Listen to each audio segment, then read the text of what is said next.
Hello dear students, good morning, good evening all of you. आज के lecture में हम बात करने वाले हैं एरियर ऑफ सैलरी यानी कि सेक्शन 89 सबसेक्शन 1। अगर आपको फाइनेंशियल ईयर 25-26 असेसमेंट ईयर 26-27 में अगर किसी भी प्रीवियस ईयर का अगर आपको एरियर मिला है तो उस एरियर को लिए आपको कुछ रिलीफ मिलता है। वो रिलीफ सेक्शन 89 सबसेक्शन 1 के थ्रू मिलता है। उसका कैलकुलेशन कैसे करेंगे, एरियर क्या होता है, एरियर का रिलीफ लेने के लिए आपको कौन सा फॉर्म फिल करना पड़ता है, उसके लिए क्या कैलकुलेशन होगा, यह सब आज हम इस लेक्चर के अंदर डिटेल में कवर करने वाला है। सबसे पहले समझते हैं कि सर एरियर क्या होता है। फॉर एग्जांपल हम बात करते हैं सर फाइनेंशियल ईयर 25-26 की। ये जो एरियर होता है ये गवर्नमेंट के केसेस में ज्यादा होता है, यानी कि जो गवर्नमेंट एम्प्लॉय होते हैं उनके केसेस में ज्यादा होता है। होता क्या है कि सर गवर्नमेंट ये बोल देती है कि अब आपकी सैलरी इतने परसेंटेज बढ़ जाएगी, 7वां वेतन आयोग लागू हो गया, वेतन आयोग लागू हो गया, इस वजह से आपकी सैलरी बढ़ जाएगी। लेकिन जिस साल गवर्नमेंट कहती है क्या उसी साल वो सैलरी इंक्रीज हो जाती है? Answer is no. वो सैलरी इंक्रीज तो हो जाती है लेकिन उस ईयर में नहीं मिलती है, फिर वो अगले 1 साल 2 साल या 3 साल बाद मिलती है। दैट मीन्स कि अगर मैं बात करूं सिर्फ फाइनेंशियल ईयर 25-26 में अगर मुझे टोटल अमाउंट मिला है फॉर एग्जांपल 15 लाख रुपीस, ये टोटल अमाउंट मुझे मिला, लेकिन फाइनेंशियल ईयर 25-26 का अमाउंट था for example sir 7 lakh rupees, यानी कि इस साल की मेरी जो इनकम थी सैलरी की वो थी सर 7 लाख रुपए। अब पिछले 4 साल का जो भी एरियर था वो मुझे इस साल मिला फॉर एग्जांपल 8 लाख रुपीस का। पिछले 4 साल का जो एरियर था यानी कि पिछले 4 सालों की जो सैलरी थी वो सैलरी मुझे इस साल मिली है। तो इस साल अगर मेरे को सैलरी मिली यानी कि इनकम तो वो प्रीवियस ईयर की थी लेकिन मिली मुझे इस साल, तो इस बार क्या होगा कि आपका जो टैक्स का अमाउंट होगा वो अमाउंट आपका बढ़ जाएगा। क्यों बढ़ जाएगा? सर मेरी इस बार अगर जो इनकम 12 लाख रुपए तक हिट होती तो मुझे कोई भी टैक्स पे नहीं करना पड़ता, लेकिन इस एरियर की वजह से मेरी सैलरी कितनी हो गई सर? 15 लाख रुपए। तो 15 लाख के ऊपर आपको अब टैक्स पे करना पड़ेगा। क्यों? क्योंकि वो 12 लाख रुपए से क्रॉस कर जाती है। तो गवर्नमेंट बोलती है, इनकम टैक्स डिपार्टमेंट बोलता है कि आपको टेंशन लेने की जरूरत नहीं है। आपको क्या करना है सर, आपको अगर ये 8 लाख रुपीस यानी कि प्रीवियस ईयर की अगर इनकम मिली आपको इस साल, तो हम आपको सेक्शन 89 सबसेक्शन 1 का रिलीफ दे देंगे। सेक्शन 89 सबसेक्शन 1 का हम आपको क्या दे देंगे सर? रिलीफ दे देंगे। अब सर रिलीफ तो वो दे देंगे लेकिन उसका कैलकुलेशन कैसे होगा? अब सर उन्होंने डिटेल में समझाया है और मैं आपको बहुत अच्छी तरीके से यहां पर समझाने की कोशिश करता हूं कि गवर्नमेंट कहती है कि अगर इस साल यानी कि फाइनेंशियल ईयर 25-26 में अगर मुझे एरियर नहीं मिलता तो मेरी सैलरी कितनी थी सर? फॉर एग्जांपल 7 लाख रुपए। तो क्या इसके ऊपर मुझे टैक्स पे करने का आ रहा है? Answer is no. अब गवर्नमेंट बोल रही है कि एक काम करो, आपको 24-25 का एरियर मिला, क्या आपको 23-24 का एरियर मिला है? हमने बोला सर यस, हमने प्रीवियस ईयर 4 साल का एरियर मिला, हर साल 2 लाख रुपए का एरियर फॉर एग्जांपल हमको मिला है। तब वो बोलती है कि एक काम करो, 24-25 में आपने इनकम टैक्स रिटर्न फाइल किया? हमने बोला यस सर हमने किया है। तो उसमें आपने कितनी टोटल इनकम शो की थी? तो फॉर एग्जांपल हमने इनकम शो की थी सर 2 लाख 5 लाख रुपए फॉर एग्जांपल। अब इस साल जो आपको एरियर मिला है वो एरियर अगर आपको प्रीवियस ईयर मिल जाता, यानी कि इस साल जो आपको 1 साल का फॉर एग्जांपल हम 2 लाख मानते हैं, 4 लाख का 4 साल का 8 लाख मान रहे हैं, तो 1 साल का फॉर एग्जांपल हम 2 लाख मानते हैं। तो सर ये 2 लाख रुपए अगर आपको प्रीवियस ईयर 24-25 में मिल जाते तो आपकी टोटल इनकम कितनी थी सर? 7 लाख रुपए। क्या उस 7 लाख पर आपको कोई भी टैक्स पे करने का आएगा? Answer is no. क्लियर हो गया आपको यहां तक कि नहीं सर हमको कोई भी टैक्स पे करने का नहीं आएगा। इसी तरह से अगर हम 23-24 की बात करें, सर हमारे यहां पर सर 4 लाख रुपए की इनकम थी, आपको 2 साल का एरियर मिला, क्या आपको यहां पर कोई भी टैक्स पे करने का आएगा? Answer is no. जो भी आपका उस समय टैक्स होगा वो टैक्स स्लैब रेट के हिसाब से कैलकुलेट करेगा। अगर टैक्स पे करने का आता है, अब सर यहां पर फॉर एग्जांपल 15 लाख पर आपका टोटल टीडीएस या टैक्स पे करने का आ रहा है फॉर एग्जांपल 1 लाख रुपया। कितना आ रहा है? 1 लाख रुपया। किसकी वजह से आ रहा है? एरियर की वजह से आ रहा है। अगर एरियर नहीं होता तो आपको 0 टैक्स आता। तो गवर्नमेंट क्या बोलती है कि पिछले 4 साल के पिछले 4 साल के इनकम को आपके वापस रिकैलकुलेट करो। आप क्या करो सर, रिकैलकुलेट करो, और पिछले 4 साल के रिकैलकुलेट करने के बाद टोटल टैक्स निकालो। क्या निकालो, टोटल टैक्स एवरी ईयर का। अब आपको यहां पर कोई भी टैक्स नहीं बना, यहां पर फॉर एग्जांपल हम मान के बोलते हैं कि कोई भी टैक्स नहीं बना, लेकिन आपका 22-23 और 21-22 में फॉर एग्जांपल आपका 30,000 रुपीज का टैक्स बन रहा है। कितना बन रहा है, 30,000। तो गवर्नमेंट बोल रही है कि अगर यही एरियर अगर आपको प्रीवियस ईयर में मिलता तो 30,000 रुपए तो आपको वहां पर टैक्स पे ही करना पड़ता था। आंसर इज यस, हाँ पे करना पड़ता था। तो एक काम करो, 30,000 आपको ऑलरेडी आपको पे करना पड़ता था, तो ये 30,000 माइनस कर दो। अब आपको क्या करना पड़ेगा, 70,000। ये आपको क्या मिल जाएगा सर, रिलीफ मिल जाएगा। आंसर इज यस, हाँ रिलीफ मिल जाएगा। कितना मिल जाएगा, 70,000। क्योंकि ऑलरेडी आप प्रीवियस ईयर की इनकम कैलकुलेट कर रहे हो, तो यहां पर आपको पता चल रहा है कि हाँ पिछले 4 साल की अगर हम कैलकुलेट करते हैं तो चारों सालों का अगर मुझे टोटल टैक्स आफ्टर एरियर को ऐड करने के बाद अगर मुझे 30,000 रुपए का पे करना पड़ रहा है, तो 70,000 रुपया मेरा ज्यादा पे कर रहा हूं मैं अभी ऑलरेडी, तो मुझे 70,000 का क्या मिल जाएगा, रिलीफ मिल जाएगा। उसी को बोलते हैं सेक्शन 89 सबसेक्शन 1। सर अपन ने इस कोर्स के अंदर यहां पर मैंने प्रॉपर तरीके से आपको इंग्लिश लैंग्वेज में अच्छी तरीके से समझा दिया। सैलरी एरियर का मीनिंग एम्प्लॉय की सैलरी या वेजेस को वो अनपेड पोर्शन होता है जो किसी प्रीवियस पीरियड में पेबल था लेकिन टाइम पर पे नहीं किया गया। ये arrear delay promotion, respective salary revision या पेरोल प्रोसेसिंग की एरर की वजह से होता है। तो ये नोट्स आप एक बार पढ़ लेना। अपने सैलरी का जो हेड है मतलब ITR 1 का जो ग्रुप है फोल्डर है, उसी फोल्डर में आपको वहां पर नोट्स एंड एक्सेल शीट के अंदर आपको ये मिल जाएगा।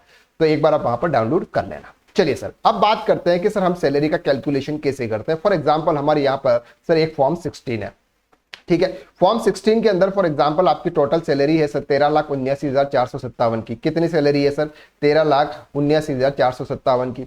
उसमें से आपको 75,000 रुपीज का स्टैंडर्ड डिडक्शन मिल जाता है। अब आपको यहां पर नेट इनकम आपकी कितनी आ जाती है सर, 13,04,457 की। अब इस 13,04,457 के अंदर हो क्या रहा है सर, पिछले 4 सालों का आपको एरियर मिल रहा है। क्या मिल रहा है सर, पिछले 4 सालों का आपको क्या मिल रहा है, एरियर मिल रहा है। तो ये सर एरियर है आपका। 21-22 में आपको 27,929 मिले थे, 22-23 में आपको 39,898 मिले थे, 23-24 में 1,73,702 मिले, और 24-25 का एरियर आपको 3,64 मिला। और इस साल का आपको सैलरी मिल रही है, इस साल का एरियर नहीं होगा, ये चीज आप ध्यान रखना। फिनेंशियल ईयर 25-26 का एरियर नहीं है, फिनेंशियल ईयर 25-26 का क्या है सर, आपका सैलरी है। तो टोटल एरियर आपको कितना मिला है, यहां पर अगर हम चारों को कैलकुलेट करेंगे तो एक फिगर आपके पास में आ जाएगा। तो टोटल इस साल आपकी इनकम है 7,71,082, ये आपकी इनकम है। इसमें से अब आपको क्या मिल रहा है सर, ये एरियर मिल रहा है। तो इस एरियर को हम क्या करेंगे, एवरी ईयर के हिसाब से कैलकुलेट करेंगे। अब यहां पर सर हमारे पास में एक एक्सेल यूटिलिटी है। अब इस एक्सेल यूटिलिटी को हम कवर करते हैं और यहां से हम क्या करेंगे, उसको समझेंगे कि एरियर का कैलकुलेशन कैसे होगा। Utilities arrear receive during financial year 25-26। ये जो यूटिलिटी है ये फाइनेंशियल ईयर 25-26 असेसमेंट ईयर 26-27 में अगर आपको कोई भी एरियर मिला है तो उस एरियर का कैलकुलेशन करेंगे। Only enter data in the green cells. आपको यहाँ पर जो डेटा दे रखा है, जो शीट दे रखी है, उसमें आपको सिर्फ ग्रीन सेल्स में ही आपको यहाँ पे अमाउंट एंटर करना है, बाकी येलो में आपको कुछ भी अमाउंट एंटर नहीं करना, वो ऑटो पॉपुलेटेड आपका होने वाला है। Total tax income of previous year through ITR 5 या फिर जो भी आप असेस रिस्पेक्टिव ईयर। अब सर एक चीज समझना, मैंने आपको ये बताया कि हम क्या करेंगे, प्रीवियस ईयर के टोटल इनकम का कैलकुलेशन करेंगे। ऑलरेडी आप इनकम टैक्स रिटर्न फाइल कर चुके हो, फाइनेंशियल ईयर 24-25 का already income tax return file कर चुके हो, तो वो डेटा आपको कहां से मिलेगा, वो डेटा मिलेगा आपके एक्नॉलेजमेंट से, यानी कि प्रीवियस ईयर ने आपका अपने इनकम टैक्स रिटर्न फाइल किया। सर क्या मैंने प्रीवियस ईयर में इनकम टैक्स रिटर्न फाइल नहीं किया, क्या मैं एरियर का रिलीफ ले सकता हूं? Answer is yes. जरूरी थोड़ी है कि अगर आपने फाइल नहीं किया, आपके लिए एप्लीकेबल नहीं था, आपने फाइल नहीं किया और इस साल आपको ज्यादा एरियर मिल गया, तो आप उस समय कौन सी इनकम शो करेंगे, आप अप्रॉक्सीमेट इनकम वहां पर दिखाएंगे कि सर मेरे अगर प्रीवियस ईयर 24-25 का रिटर्न फाइल करता या 23-24 का रिटर्न फाइल करता तो मेरी इतनी इनकम होती, तो उसके हिसाब से आप वो इनकम वहां पे शो करें। If revise return is filed, take total income from revise return. अगर आपने प्रीवियस में कोई रिटर्न रिवाइज कर दिया, ऑलरेडी ओरिजिनल रिटर्न आपने फाइल किया था, उसमें आपसे कुछ गलती हो गई, तो आप क्या कर रहे हो कि सर मैं रिवाइज कर देता हूं, तो वो रिवाइज रिटर्न के अंदर आपकी जो फिगर होगा वो फिगर अब आपको यहाँ पे दिखाना है। ITRU file tax total income from ITRU, अगर आपने बाद में updated income tax return file किया है तो वो फिगर आपको वहां पे लेना है। Previous year not file, it's okay, new regime से 10 is mandatory to file relief under arrear. Sir अगर आपको सैलरी के अंदर इसका एरियर लेना सेक्शन 89 सबसेक्शन 1 का, तो उसके लिए आपको फॉर्म 10E फॉर्म फिल करना होगा। क्या करना होगा सर? 10E form. वो कैसे करेंगे वो हम आने वाले लेक्चर्स के अंदर इनकम टैक्स पोर्टल पर प्रैक्टिकल कवर करेंगे। Calculator with arrear of last 6 year अभी हमारी शीट के अंदर है, और special rate income not consider in calculation. Sir यहां पर जो भी इनकम कैलकुलेट होगी वो इनकम आपकी स्लैब रेट के हिसाब से होगी। स्पेशल इनकम जैसे फॉर एग्जांपल कैपिटल गेन हो गया, आपकी कोई लॉटरी की इनकम हो गई, इस टाइप की इनकम जहां पर आपको स्पेशल रेट के हिसाब से टैक्स लगता है वो इसमें कवर नहीं होगा। क्लियर हो गया? चलो सर अब बात करते हैं कैलकुलेशन। कैलकुलेशंस पर हमारे पास में सर कितना है सर? फाइनेंशियल ईयर 25, 26, 24, 23, 22 और 21। अब यहां पर सर ध्यान से समझना, थर्ड नंबर कॉलम में क्या बता रहा है sir? Total income as per ITR without area, without arrear. अब सर फाइनेंशियल ईयर 25, 26 की अगर हम बात करते हैं, ये टोटल इनकम की बात कर रहा है। टोटल इनकम आती कहां से सर? आपकी टोटल इनकम आती है income from salary, house property, PGBP, capital gain और अदर सोर्सेज। अगर आपकी इन पांचों हेड से अगर कोई भी इनकम हो रही है, इन पांचों हेड से अगर आपकी कोई भी इनकम हो रही है, वो टोटल इनकम, टैक्सेबल इनकम आपको यहां पर एंटर करनी है। अगर आप फॉर्म 16 से अगर आप सैलरी कैलकुलेट, फॉर्म 16 आपके पास में आ गया और फॉर्म 16 वाली अगर डिटेल्स आप यहां पर डालने जाओगे तो आपसे मिस्टेक हो जाएगी, गलती हो जाएगी, क्योंकि टैक्स का जो कैलकुलेशन होता है ना वो टोटल इनकम पर होता है। जैसे आपका फॉर्म 16 के अंदर तो आपको सिर्फ सैलरी दिख रहा है, फॉर्म 16 के अंदर तो सैलरी दिख रहा है, साथ में होगा तो क्या होगा? इनकम, हाउस प्रॉपर्टी की कुछ इंटरेस्ट डिडक्शन होगा, बाकी तो कुछ भी नहीं होगा। अगर आपकी कोई इनकम फ्रॉम अदर सोर्सेज से इनकम हो रही है तो वो भी आपको क्या करनी है? ऐड करनी है। क्लियर है? तो प्रीवियस ईयर 24, 25 पे मैंने इनकम टैक्स रिटर्न फाइल किया था, वहां मैंने टोटल कितनी इनकम शो की थी, उस इनकम में इस साल मुझे जो प्रीवियस ईयर का एरियर मिला है वो मैं ऐड करूंगा और फिर मैं टैक्स का कैलकुलेशन करूंगा। अगर उस ईयर के हिसाब से अगर मेरा टैक्स बन रहा है तो एक्चुअल में मुझे पे करना ही पड़ेगा, इस साल में कुछ को मेरा रिलीफ नहीं मिलेगा। लेकिन नहीं बन रहा है तो फिर मुझे क्या मिल जाएगा? रिलीफ मिल जाएगा। क्लियर हो गया? चल, तो अब यहां पर सर हम बात करेंगे total income as per without arrear. तो यहां पर अगर हम फॉर्म 16 के अंदर देखते हैं तो हमारी टोटल इनकम आती है सर 13,79,000। अब यहां पर सर हम एक चीज कवर कर लेते हैं कि फॉर एग्जांपल 13,79,457, 13,79,457 प्लस 50,000 हम अदर इनकम मान लेते हैं, तो हमारी टोटल इनकम फाइनेंशियल ईयर 25-26 की थी सर 14,29,457। अब यहां पर मेरी सर एरियर ऑफ सैलरी कितनी है, यानी कि प्रीवियस ईयर की कोई सैलरी मुझे इस साल कितनी मिली है। जो इस साल मेरी इनकम नहीं थी वो प्रीवियस ईयर की थी, जो मुझे इस साल मिली है, इस वजह से मेरा टैक्स का अमाउंट क्या हुआ है? बढ़ गया।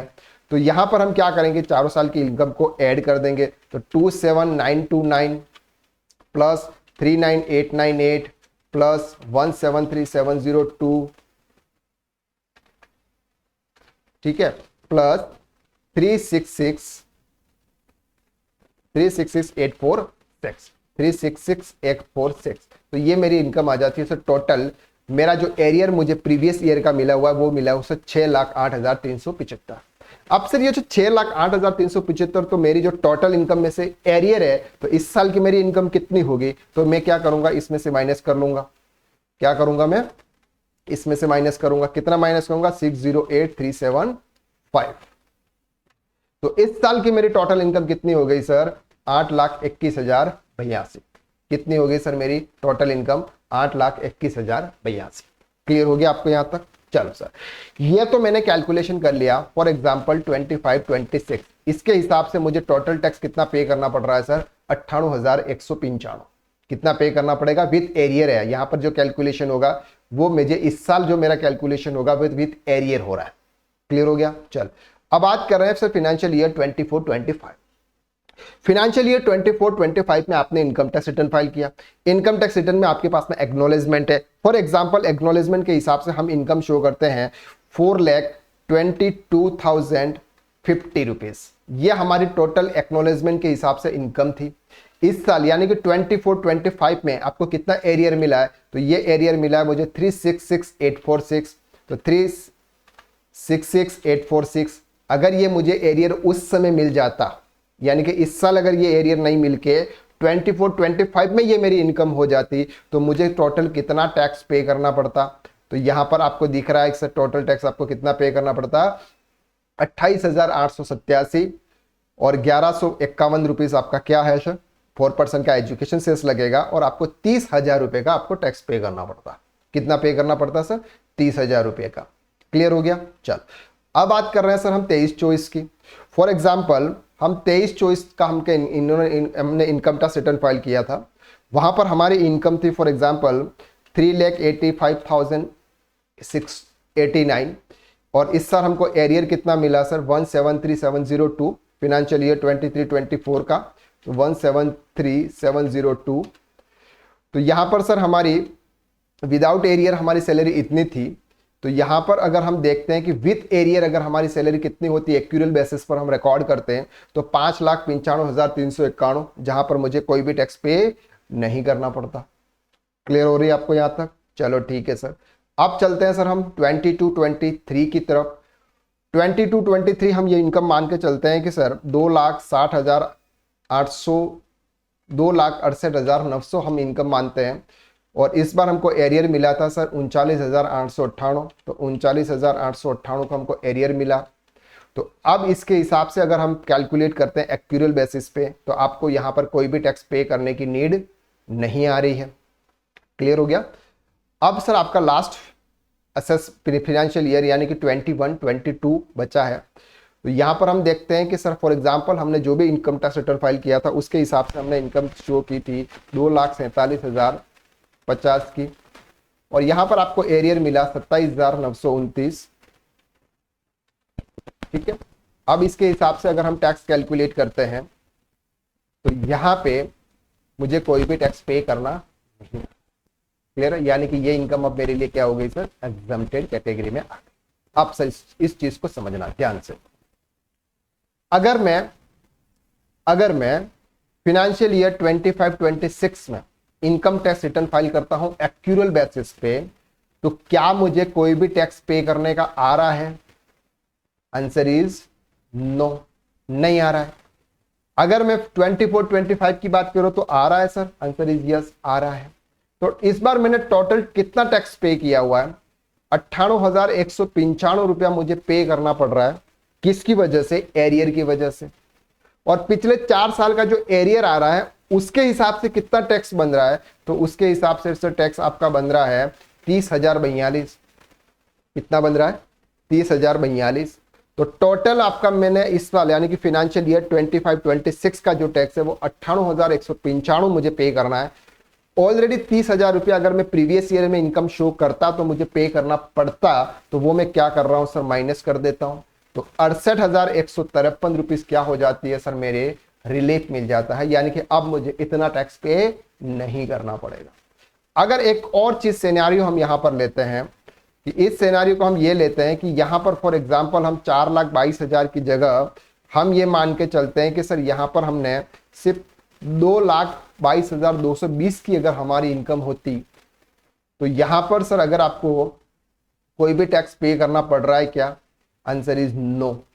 कोई भी टैक्स आपको प्रीवियस 4 साल की इनकम के हिसाब से कोई भी नहीं पे करना पड़ रहा है। तो आपको 98,195 का पूरा रिलीफ मिल जाता, यानी कि कोई भी टैक्स आपको पे करने की जरूरत नहीं होती। तो आपको यह चीज समझनी है, रिलीफ का मतलब होता है कि अगर मैं आज मुझे जो रिलीफ मिला वो रिलीफ अगर मुझे प्रीवियस किसी भी ईयर में मिल जाता, जिस ईयर का एरियर मुझे मिला है उस ईयर में टैक्स कैलकुलेट करता, अगर टैक्स कैलकुलेट 0 होता तो मुझे पूरे टैक्स जो मुझे इस साल पे करना पड़ रहा एरियर की वजह से उसका रिलीफ मुझे मिल जाता।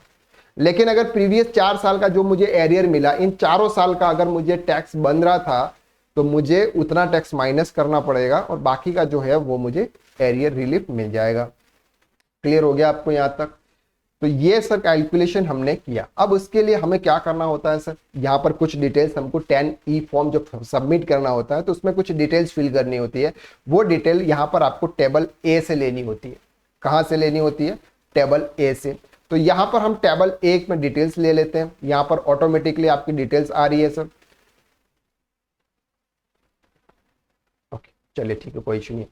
तो यहां पर आपकी डिटेल्स आ रही है 4,22,000, ये आपका आ रहा, ये आ रहा, ये आ रहा है। इस साल आपको एरियर मिला, एरियर की वजह से आपकी टोटल सैलरी इतनी हो गई और आपको इस साल इतना टैक्स पे करना पड़ रहा है, तो डिफरेंस अमाउंट आपका इतना है। फॉर्म 10E जब हम फॉर्म फिल करेंगे तब आपको यहां से डेटा उठाना पड़ेगा और ये डेटा अब आपको यहां से मिलेगा। ठीक है, ये कैलकुलेशन ऑटोमेटिकली आपका यहां पर आ जाएगा। टेबल AS26, तो हम यहां पे लेते हैं सर, कितना अमाउंट आपको यहाँ पे करना पड़ रहा है टेबल ए से। ये अमाउंट अच्छा यहाँ पर नहीं आ रहा है, इस वजह से एक काम कर लेते हैं, ये वाला अमाउंट है। ठीक है,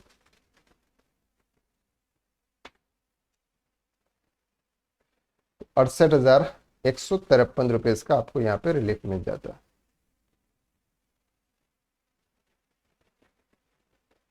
आई होप यहां तक आपको इजीली समझ में आ रहा है। ठीक है, तो यहां पर अगर हम देखेंगे,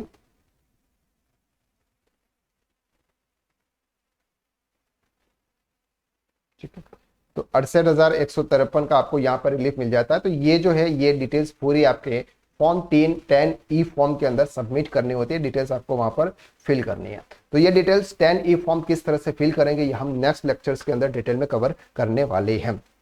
अगर आप अकाउंटिंग एंड टैक्सेशन फील्ड के अंदर हैं और बहुत ही लंबे समय से आप अकाउंटिंग कर रहे हैं और अच्छे तरीके से समझ में नहीं आ रही है, तो ये चीज आप यहां तक बढ़ सकते हैं। तो आज के लिए बस इतना, नेक्स्ट लेक्चर्स में हम फिर मुलाकात करते हैं, तब तक के लिए thank you so much, have a nice day.